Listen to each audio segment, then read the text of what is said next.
ओह God, ये आज की रात कैसे कटेगी? कल मेरी जिंदगी का सबसे बड़ा दिन है। कल अगर आदित्य सर ने अपनी फिल्म के लिए मुझे साइन कर लिया ना, तो कसम से लाइफ बन जाएगी मेरी तो। ये काम्या है। काम्या एक मॉडल है और देखने में बहुत ही खूबसूरत है। काम्या ने अब तक यूं तो मॉडलिंग के कई प्रोजेक्ट किए थे, लेकिन असल में वो तो हमेशा से एक हीरोइन बनना चाहती थी और अब उसे वो मौका मिल सकता था। अगले दिन काम्या बहुत अच्छे से तैयार हुई। उसने एक खूबसूरत ड्रेस पहनी जिसे उसने एक बहुत ही बड़े शोरूम से काफी महंगे दाम पर खरीदा था, और वो ड्रेस पहनकर तो काम्या और भी ज्यादा खूबसूरत दिख रही थी। काम्या के पास ज्यादा पैसे नहीं थे। फिलहाल पूरे महीने में बस 1 या 2 ही मॉडलिंग के प्रोजेक्ट उसे मिल पाते थे, जिनसे उसका गुजारा बड़ी मुश्किल से चल रहा था। लेकिन फिलहाल वो जहाँ जा रही थी वहां जाने के लिए उसने कोई कंजूसी नहीं की थी। उसने फौरन एक ऑटो बुक किया और फिर उसमें बैठकर वो चल दी। कहाँ जाना मैडम? आप मुझे ग्रासिया होटल छोड़ दो। ठीक है मैडम, हम आधे घंटे में पहुंच जाएंगे। ठीक है भैया। केशव, जो कि उस ऑटो का ड्राइवर था, एक अधेड़ उम्र का आदमी था। वो चुपचाप ऑटो चलाता रहा और पीछे बैठी काम्या अपने भविष्य के सपने संजोती रही। दरअसल वो शहर के सबसे बड़े और आलीशान होटल में होने वाली पार्टी में शामिल होने जा रही थी, जहां उसकी मुलाकात मशहूर फिल्म डायरेक्टर आदित्य से होने वाली थी। आदित्य फिलहाल एक मॉडल की तलाश में था जिसे वो अपनी अपकमिंग मूवी के लिए बतौर हीरोइन साइन कर सके। काम्या को पूरा भरोसा था कि वो खुद को उस रोल के लिए साबित कर ही देगी। और फिर बस भैया, यही रोक दो। मैं आपको अंदर तक छोड़ देता हूँ मैडम जी। समझिए भैया, मैं अंदर ऑटो से नहीं जा सकती। अच्छा, कोई बात नहीं मैडम जी। काम्या जैसे ही ऑटो से उतरी और केशव को उसके पैसे देकर आगे बढ़ी, तभी अचानक उसकी ड्रेस का ब्लाउज ऑटो के एक हुक में फंस गया और काम्या के आगे बढ़ते ही वो फट भी गया। Oh no, shit shit shit shit shit, ये आज ही होना था क्या? और वो भी इसी ड्रेस के साथ। ओह गॉड, अब मैं क्या करूं? पार्टी में कैसे जाऊंगी अब मैं? अरे अब ये क्या हो गया? ओहो, माफ कीजिए मैडम जी। नहीं भैया, इसमें आपकी कोई गलती नहीं है, मैंने ही ध्यान नहीं दिया। पर अब मैं क्या करूं? भैया ऐसा कीजिए, मुझे वापस वहीं छोड़ दीजिए जहां से लिया था। अब इस फटी ड्रेस के साथ तो मैं नहीं जा सकती पार्टी में। मैडम जी, अगर आप बुरा ना माने तो हल है मेरे पास आपकी समस्या का। है? और क्या है वो? मैडम जी, यहाँ से बस 5 मिनट की दूरी पर मेरी खोली है। वहाँ मेरी बेटी है दीक्षा। उसे सिलाई कढ़ाई, मेकअप, मेहंदी लगाना, अरे मतलब कि लड़कियों के सजने संवरने के जितने काम होते हैं ना, उनमें बड़ा मन लगता है उसका। बहुत सफाई है उसके हाथ में। तो आप चलो मेरे साथ, वो जरूर आपका कपड़ा ठीक कर देगी। पर भैया, रफू की हुई ड्रेस कौन पहनता है, और वो भी इतनी बड़ी पार्टी में? आप भरोसा रखिए मैडम जी, मेरी दीक्षा जरूर कुछ जुगाड़ लगा लेगी। आप चलिए तो। और वैसे भी अगर आपको उसका काम पसंद ना आए तो मत जाइएगा पार्टी में। वैसे भी आप तो वापस ही जाने को कह रही थी ना। पार्टी शुरू होने में अभी 1 घंटा बाकी था। काम्या के पास नई ड्रेस लेने के पैसे नहीं थे, तो जब कोई और तरीका समझ में नहीं आया तो काम्या ने केशव की बात मान ली। केशव उसे अपनी छोटी सी खोली में लेकर गया, जहां पहुंचकर उसने अपनी बेटी दीक्षा को पूरी बात बताई और फिर खुद बाहर चला गया। अब देखो ना, क्या वाकई इसका कुछ हो सकता है क्या? देखो, मैं नहीं चाहती कि किसी को पता चले कि ये असल में ये ड्रेस फट गई थी। आप बिल्कुल चिंता मत करिए दीदी, फिलहाल ये लीजिए मेरे कपड़े हैं, आप इन्हें पहन लो और मुझे ये ड्रेस दे दो। तब तक मैं सोचती हूँ कि करना क्या है। दीक्षा ने काम्या की ड्रेस ली और फिर उसके फटे हुए हिस्से को पूरा काट कर उस पर सिलाई लगा दी, और फिर उसने वो ड्रेस काम्या को पहनने को कहा। अरे पर मैं इसे पहनकर कैसे बाहर जा सकती हूँ? और तुमने ये क्या किया? तुमने तो उसे पूरा ही काट दिया। देखो, मैं मॉडर्न कपड़े पहनती हूँ पर इतने भी नहीं। ओहो दीदी, आप परेशान क्यों हो रही हो? आप इसे पहनकर तो आओ, बाकी आगे क्या करना है मैं बताती हूँ। और आप भरोसा रखिए, मैं आपको इस आधी ड्रेस में नहीं भेजूंगी। काम्या के पास फिलहाल दीक्षा की बात मानने के सिवाय और कोई चारा नहीं था। उसने वही ड्रेस पहनी जो फिलहाल पूरी बैकलेस थी और फ्रंट साइड से भी काफी डीप नेक थी। लेकिन फिर ठीक है दीदी, अब आप यहाँ आकर बैठ जाइए और मुझे बस 10 मिनट दीजिए। इतना कहकर दीक्षा ने अपने हाथ में मेहंदी का एक कोन उठा लिया, जिसे देखकर काम्या को कुछ समझ नहीं आ रहा था। लेकिन फिर भी वो दीक्षा की बात मानकर वहीं बैठ गई और फिर दीक्षा ने शुरू की अपनी कलाकारी। उसने कुछ ही मिनटों के अंदर काम्या की पूरी बैक और फ्रंट साइड में भी मेहंदी से खूबसूरत डिजाइन बना दिया, जो वाकई देखने में बहुत खूबसूरत लग रहा था और काम्या भी काफी कंफर्टेबल महसूस कर रही थी। क्या बात है, तुम तो सच में जादूगर हो दीक्षा। कमाल कर दिया तुमने तो। ये तो बहुत अच्छा लग रहा है। अच्छा, तो मैं इस काम के कितने पैसे दे दूं? नहीं नहीं दीदी, मुझे पैसे नहीं चाहिए। मैं आपकी मदद कर पाई, मुझे इस बात की खुशी है। कोई बात नहीं दीदी, अब आप जल्दी करो, मैं पापा को बुलाती हूँ। आपको सही समय पर पार्टी में भी तो पहुंचना है ना। इतना कहकर दीक्षा केशव को बुलाने बाहर चली गई। तभी काम्या ने देखा कि दीक्षा ने अपना खाना आधे में ही छोड़कर उसकी मदद की थी, क्योंकि उसकी थाली वहीं मेज के कोने पर रखी थी, जिसमें सूखी रोटी के साथ बस एक प्याज का टुकड़ा था। ये देखकर काम्या को बहुत बुरा लगा। कुछ देर बाद केशव ने काम्या को ऑटो में बिठाया और फिर होटल की तरफ चल पड़ा, और इस तरह काम्या बिल्कुल ठीक समय पर पार्टी में पहुंच गई। Hello Aditya sir. Oh hello sweetie, how are you? All good sir. Oh my God, what a lovely dress और ये डिजाइन, वाओ। जरा पीछे घूमो। You are looking awesome. वैसे डिजाइनर कौन सा है? वो मेरा पर्सनल डिजाइनर है सर। इसके बाद आदित्य और काम्या में काफी देर तक बातें हुई। आदित्य काम्या और उसके ड्रेसिंग सेंस से काफी इम्प्रेस था, और आखिरकार काम्या को वो प्रोजेक्ट मिल ही गया। काम्या अब बहुत ज्यादा खुश थी। और फिर, दीक्षा कहाँ हो? जल्दी से यहाँ आओ। अरे जल्दी आओ ना। अरे दीदी आप, अब कैसी रही आपकी पार्टी? बहुत ही शानदार। वहां हर कोई बस मुझे ही देख रहा था, और तुम्हें पता है मुझे वो मूवी भी मिल गई, वो भी लीड रोल में। अरे वाह दीदी, बहुत बहुत बधाई आपको। शुक्रिया दीक्षा, लेकिन सच तो ये है कि अब ये सब तुम्हारी वजह से ही हो पाया है। तुमने मेरी उस फटी ड्रेस को इतना खूबसूरत और सबसे अलग बना दिया कि पूरी पार्टी की मेन अट्रैक्शन बन गई वो तो। लेकिन अब तुम मेरी बात ध्यान से सुनो। आज से तुम मेरी पर्सनल कॉस्ट्यूम डिजाइनर हो, तो अब से मैं जिस भी फंक्शन या पार्टी में जाऊंगी, तुम ही मेरी ड्रेस तैयार करोगी। और सुनो, मुझे हर जगह मेहंदी वाला ब्लाउज पहनकर जाना है, लेकिन तुम्हें हर बार अलग अलग तरह की और अलग डिजाइन की मेहंदी लगानी होगी। बोलो, कर लोगी ना? हाँ हाँ दीदी, क्यों नहीं। मुझे तो मेहंदी लगाने का कितना शौक है, आपको तो पता ही है। और ये भी जानती हूँ कि कितनी सुंदर मेहंदी लगाती हो तुम। अब बस तुम्हें अपने उसी हुनर को कैश करना है, और मैं तुम्हें प्रमोट करूंगी। प्रमोट मतलब मैं कुछ समझी नहीं दीदी।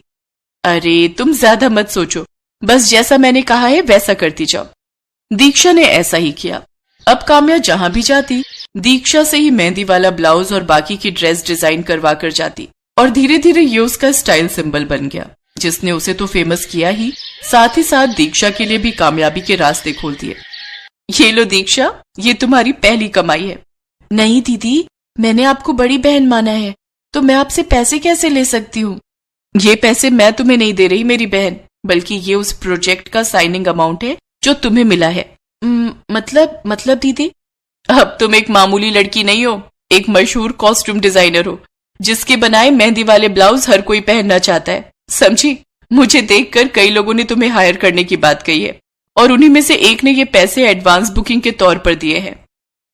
वो पैसे काफी ज्यादा थे, इतने जितने की दीक्षा ने कभी अपने सपने में भी नहीं सोचे थे। उसकी आंखों में खुशी के आंसू थे, और वो भी अब अपने हुनर से अपनी किस्मत चमकाने के लिए पूरी तरह से तैयार थी। किस्मत का पहिया घूम चुका था। काम्या एक बड़ी और सक्सेसफुल हीरोइन बन गई थी, और दीक्षा एक मशहूर कॉस्ट्यूम डिजाइनर। फिर एक दिन, आप हमारी जिंदगी में साक्षात माँ लक्ष्मी बनकर आई हो। नहीं अंकल जी, सच तो ये है, आपके और मेरे जीवन में लक्ष्मी इसीलिए आ सकी है क्योंकि आपकी बेटी साक्षात माँ सरस्वती का रूप है।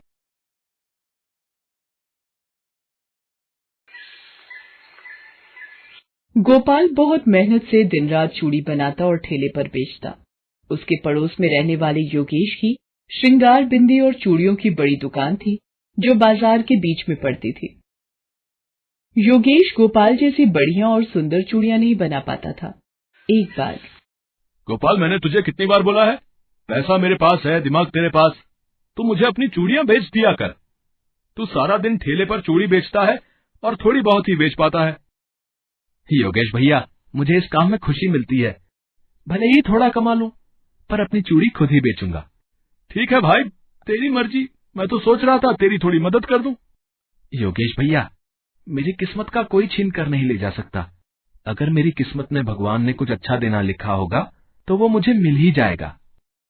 योगेश चालाक दुकानदार था, ये बात गोपाल अच्छी तरह जानता था। घर पहुंचकर गोपाल ने ये बात अपनी पत्नी रजनी और बेटी सलोनी को बताई। बापू, आपने सही किया। ये योगेश चाचा तो बहुत चालाक हैं। आपसे चूड़ियां सस्ते में खरीदकर हजारों रुपए कमा जाएंगे। सलोनी सही कह रही है, हम 2 रोटी खाकर ही सुखी हैं। हमें योगेश के चक्कर में नहीं पड़ना। ये तुम्हारी बनाई चूड़ियों के बीच अपनी कच्ची चूड़ियां भी मिलाकर बेचेगा। तभी सलोनी गोपाल को कुछ दिखाती है। बापू, ये देखो, गांव में चूड़ियों की एक प्रदर्शनी लगने वाली है। जिसकी चूड़ियां सबसे अच्छी होंगी उसे 5,000 रुपए का इनाम मिलेगा। बापू, क्यों ना तुम भी अपनी बनाई चूड़ियां दिखाकर इस प्रदर्शनी में हिस्सा लो। अरे बेटिया, मैं भला क्या जीत पाऊंगा? बहुत लोग लाइन में लगे हैं जो जीतना चाहेंगे। अगर सलोनी कह रही है तो तुम हिस्सा ले लो, इसमें क्या बिगड़ जाएगा। सलोनी और रजनी के कहने पर गोपाल प्रदर्शनी में हिस्सा लेता है। योगेश भी अपनी बनाई चूड़ियों को प्रदर्शनी में लगाता है। आसपास के गांव के बहुत लोग प्रदर्शनी देखने आते हैं। बताओ, है कितनी अलग अलग तरह की चूड़ियां देखने को मिल रही है? हाँ, और सब तरह तरह के रंग की और डिजाइन वाली है, देखो। लोग प्रदर्शनी देख रहे थे, तभी वहां एक गाड़ी आकर रुकती है और उसमें से एक आदमी और एक औरत बाहर आते हैं। ये देखो सुमन, मैंने कहा था ना, हमें यहाँ पर चूड़ियों की बहुत सी वैरायटी देखने को मिल जाएगी। लगता है अब गांव में काफी कुछ बदल गया है। प्रदर्शनी तो काफी अच्छी है। विनोद, जरा रुकना। भैया, ये चूड़ियां आपने खुद बनाई है, बहुत सुंदर दिख रही है। जी, मैं बहुत सालों से चूड़ी बना रहा हूँ। सीमा, वाकई ये चूड़ियां टिकाऊ भी दिखती हैं। हम इन्हीं चूड़ियों का ऑर्डर दे देते हैं। एक काम कीजिए भैया, इन चूड़ियों के 10,000 सेट आप मुझे 15 दिन में तैयार कर दीजिए, और ये आपके 20,000 रुपए एडवांस। ये सब अचानक इतनी जल्दी हुआ कि गोपाल थोड़ी देर के लिए सोच में पड़ गया। आपका बहुत बहुत शुक्रिया। मैं तैयार कर दूंगा साहब, आपका ऑर्डर तैयार कर दूंगा।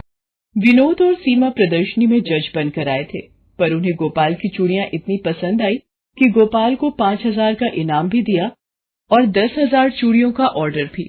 ये सब देखकर योगेश के तन मन में आग लग गई। ये भिखारी, इसकी इतनी औकात, ये चूड़ियों का ऑर्डर पूरा करने लायक ही नहीं रहेगा। गोपाल रजनी और सलोनी को सारी बात बताता है। वो भी ये खबर सुनकर बहुत खुश होती हैं। चलो, मैं जरा कुछ सामान लेकर आता हूँ, फिर कल से चूड़ी का ऑर्डर शुरू करूंगा। सुनो जी, शाम होने को आ रही है, ज्यादा देर न करना। गोपाल कुछ सामान खरीदने निकला रास्ते में। क्या बात है भाई, मेरा पीछा क्यों कर रहे हो? अरे अरे अरे छोड़ो मुझे। अरे भगवान, अरे क्यों मार रहे हो? मैंने तुम्हारा क्या बिगाड़ा है? छोड़ दो मुझे। चलो भाइयों, हाथ पैर की हड्डी टूट चुकी है। चलो अब देखते हैं ऑर्डर की चूड़ियां कैसे बना पाएगा।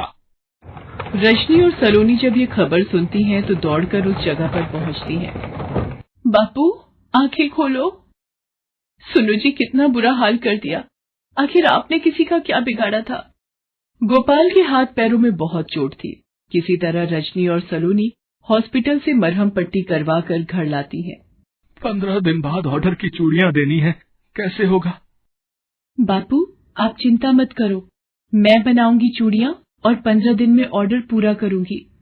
सलोनी बिटिया, तू कर पाएगी इतना ऑर्डर पूरा? बापू, मैंने बचपन से आपको चूड़ियां बनाते देखा है, बस आपसे जो सीखा है आज वही दिखाना है। मैं आपकी बेटी हूँ। सलोनी, इस काम में मैं भी तुम्हारी मदद करूंगी। सलोनी भगवान का आशीर्वाद लेकर चूड़ियां बनानी शुरू करती है और दिन रात मेहनत करके 15 दिनों तक चूड़ियों का ऑर्डर पूरा कर देती है। सलोनी मेरी बच्ची, तूने आज अपने पिता का नाम रोशन कर दिया। तेरी बनाई चूड़ियां शहर भर में मशहूर हो रही हैं। सुनो जी, भगवान का शुक्र है अब आप भी ठीक हो रहे हो।